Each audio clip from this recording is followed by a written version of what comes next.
Centre d'oncologie de Tanger, c'est un centre qui existe depuis une dizaine d'années, qui est déjà passé par deux propriétaires et qui est rentré dans le groupe Oncorad depuis 2019. Quand ce centre-là a été acquis, c'était un petit centre de traitement basique de anticancéreux. Et vite fait, pour satisfaire la population de Tanger, on l'a transformé en centre anticancéreux complet. Et c'est le premier dans sa catégorie dans la région.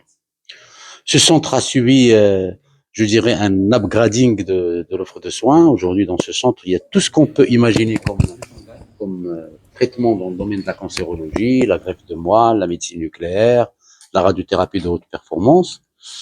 Mais c'est surtout, aujourd'hui, un sursaut dans le domaine de la chirurgie, c'est la mise en place du premier robot de la région, robot de chirurgie, et aujourd'hui on assiste à la finalisation et l'implémentation de ce robot en opérant 3 patients du cancer prostatique.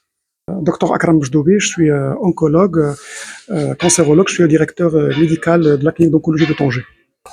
Comme on vient de dire, c'est la première fois qu'on fait une chirurgie robotique ici à Tanger et la région du Nord. C'est une première. Le groupe, comme vous savez, le groupe Oncorad a pris déjà l'avance. On est actuellement à plus de 400 interventions depuis le démarrage. On a quand même un certain recul.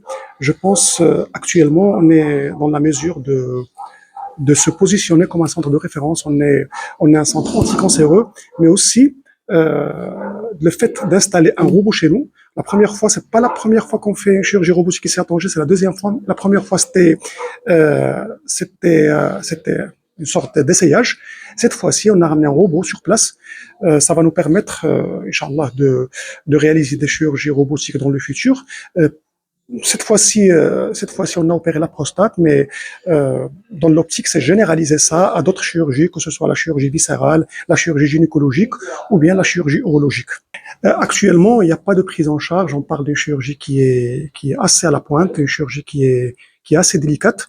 On n'a pas de prise en charge qui peut couvrir, mais même dans les pays européens, c'est pas une chirurgie qui est très courante. On est en train de réaliser des chirurgies qui sont vraiment très avant-gardistes. Inch'Allah, bien évidemment, il y a des différences de prise en charge entre la CNSS, CNOPS et les mutuelles privées. Je pense dans la CNSS, la CNOPS, il n'y a pas de prise en charge. Dans les mutuelles privées, ça dépend.